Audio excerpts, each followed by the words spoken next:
Hi, thanks for stopping by, SherryBarrettArt.com. We are working on Valentine's cards today. Valentine's Day is upon us, and every year I make Valentine's cards for my family and friends. I think it's a nice thing to do, especially for elderly people who maybe haven't had a Valentine's card since they were in elementary school. It's a fun thing to do.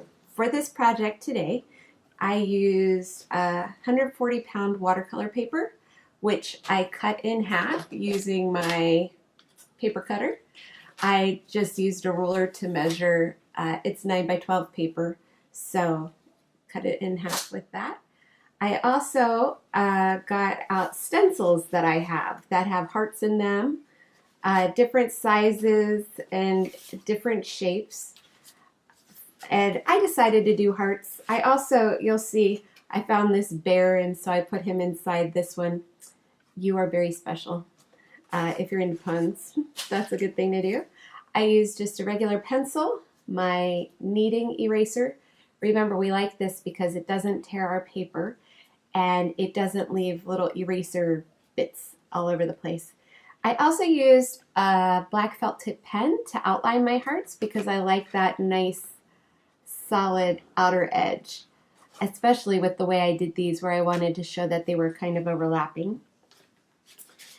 I have my watercolor paints, again, just a student grade. I have my clean water, my dirty water, some salt for one of the effects that we'll try, and a paper towel. So why don't you assemble your supplies, and then we're going to go to a hand cam so that you can see close up what I'm doing with the watercolors, okay? So go get your supplies, I'll wait for you.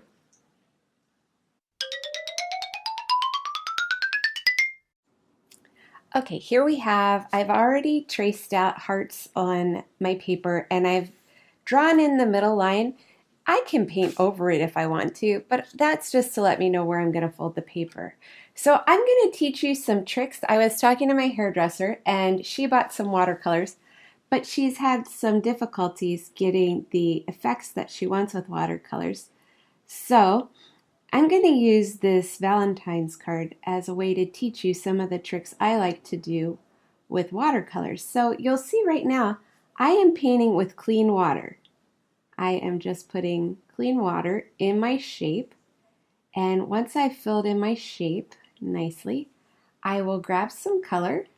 I'm going to grab some of this purple, and I'm going to just drop it in, and it will run to fill my shape. And I'm not going to paint it in all the way like a crayon would. I'm going to let the watercolors do what watercolors do. And what does water do? It runs everywhere. It loves to bleed, even in places you don't want it. So you do have to be careful of that. I'm taking it to my edge because I do want my edge outlined, even if it doesn't fill in all the way in the middle.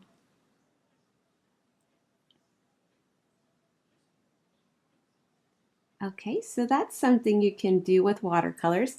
And I'm going to leave that to just do whatever the water wants to do. And if it leaves a white spot, I'm okay with that. I always have a paper towel handy when I'm doing watercolors to clean my brush. And don't forget, I have my dirty water and my clean water because I don't want to mix up my colors too much. I am going to now paint this one with water. And I'll try something a little different with this one.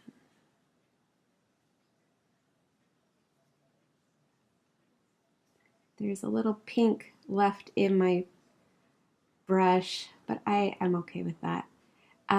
So you might be saying, well, your colors don't have pink. If you use the purple very diluted, you get pink. There you have it. Now I do want my brush nice and clean before I stick it in the yellow because yellow and purple make a mess. I don't want that mess. So I'm going to put yellow on this side of my heart.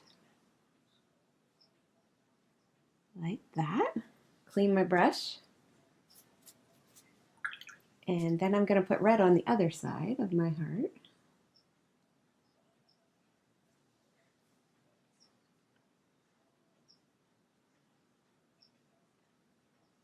This red is looking rather orangey. So I'm going to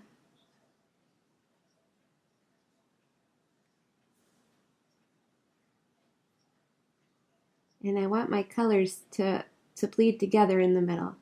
So I am swooping the water into the middle to meet with the yellow. And once again, I'm going to let this do its thing. I'm going to let the water run. See, it's doing crazy things over here. I like that. If I want a solid heart, I could use crayons. If you want a fun, funky heart, use your watercolors. Let's see, what color do you guys want now? How about green? I'm going to use all the colors because I have them, and I think that's fun. So see, I just paint inside the lines with my clean water. And this one, I'm going to drop the paint in the middle of the heart, and then my edges will be softer. I'm going to try to get a lot of pigment on my brush, and then just touch it in the middle and let it do its own thing. But I don't want a white spot in this one, I've decided. So I'm putting the pigment on pretty thick in the middle.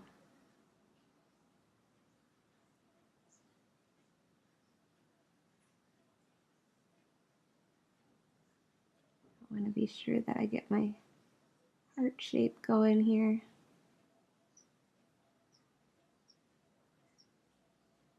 There we go. I want color in every bit of this, so I'm just forcing some of the pigment out into the edges a little bit more. Okay, clean that one.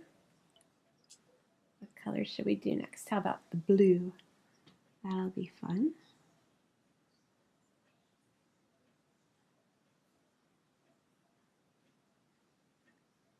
Now for the blue, I am going to make this one pretty dark, and I'm going to fill it really well so I can show you another effect that you can get. I do like to paint with my water first just to help me stay in the lines. I'm going to see if I can get some of this off the brush. It doesn't want to come off. So I'm going to dry my brush because I don't want to add any more water. I want to really push the color into all the edges of my heart, the color that's already on there.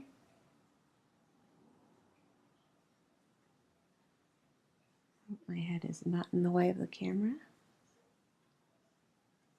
because I get pretty close to my art sometimes.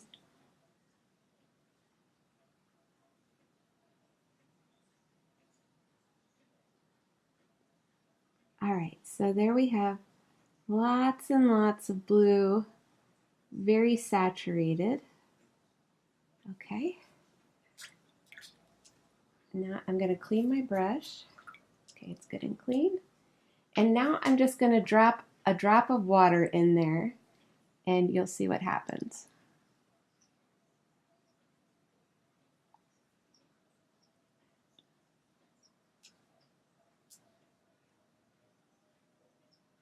My blue was pretty wet, so it didn't have the profound effect that I thought it would. We'll try with another color. All right, I'm going to get this heart less wet, see if I can do what I was trying to do over there. Now say I want a turquoise heart, and I don't have any turquoise paint. I have to make it. So I mix my blue. See how I drag the blue off of the brush into there? All right, now I clean my brush. And I'll get some green paint and do the same thing.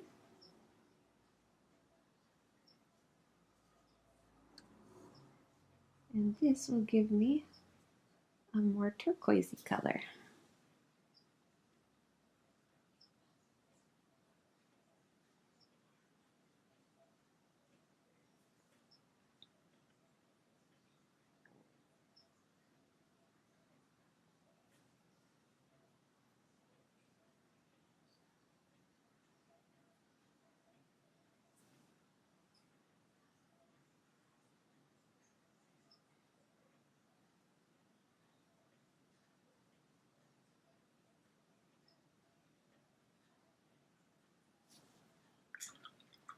There you have it. And now I'm gonna paint my big heart orange. I'm just going to go for it with the color.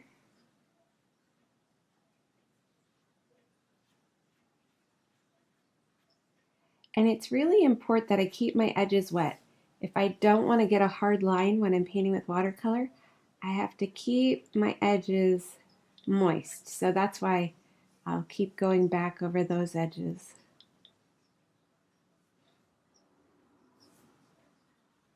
Because I don't want these to dry. It'll dry pretty quickly on me. So you keep moving from your wet part. So there I have the orange.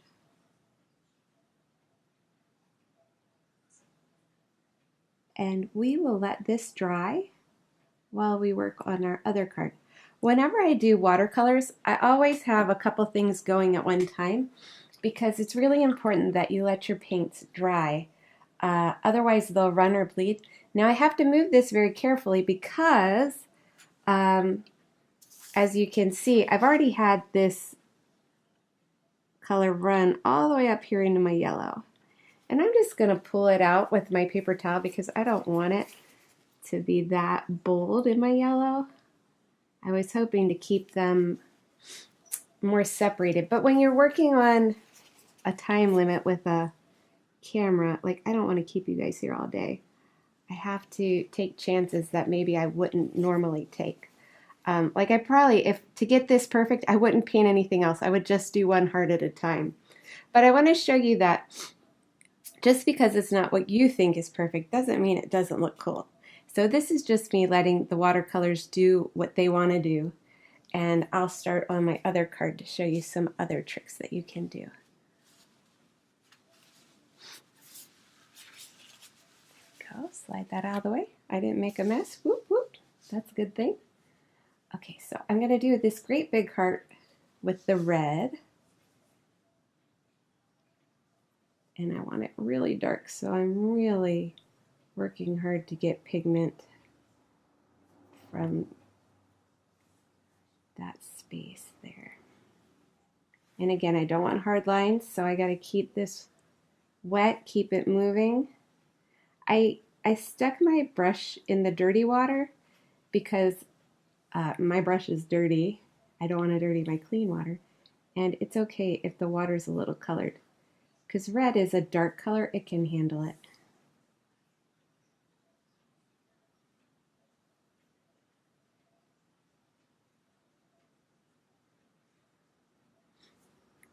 And again, I want this really dark, so I'm going to add more pigment. Less water, more pigment to add to the water that's already in here.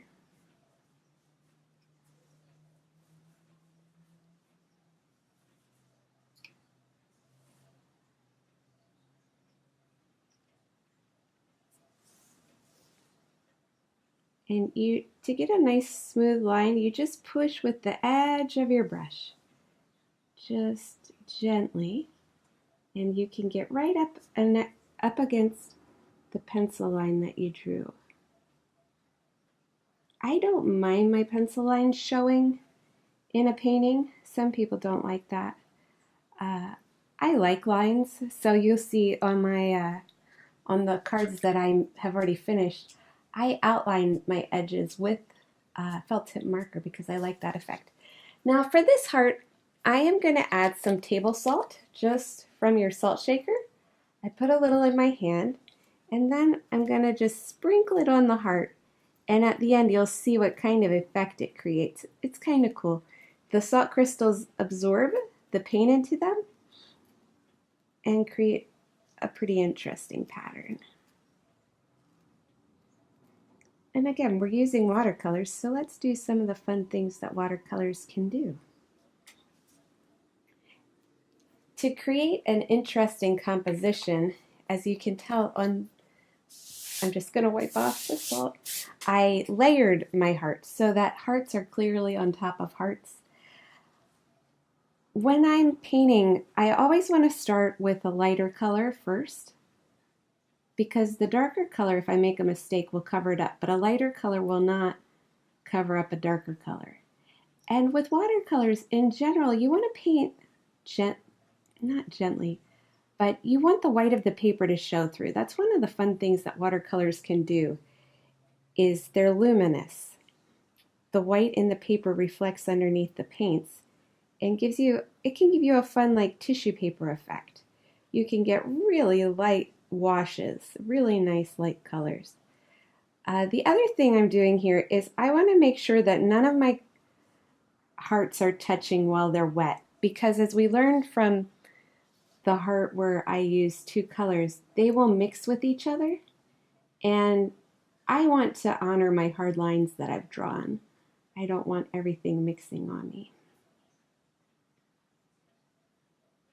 So I'm really carefully painting every other heart or hearts that don't touch.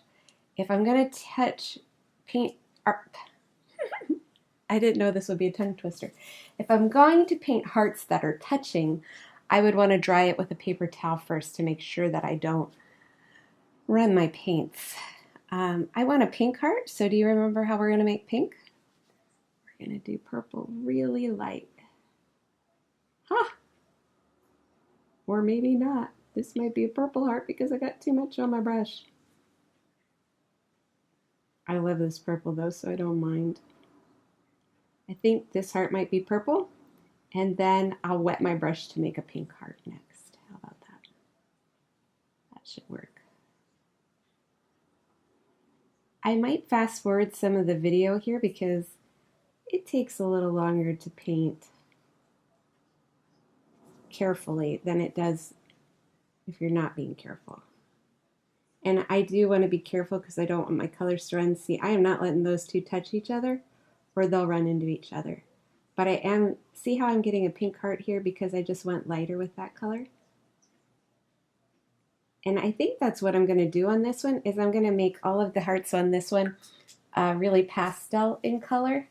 I want to pull out that blob of paint so that that's more even. There we go.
Okay, so my cards are all finished. I just painted gray in the background of this one and used my felt tip marker to go around the edges to give it a little bit more of a pop. The white was just too blah behind it. I like the dimension that the gray gives, and I got the gray by using this color next to the purple pretty faintly. And this one is finished. The salt trick did not work. I think it's because I used dirty salt left over from that project I did last week. It made my heart dirty and it didn't give the cool effect.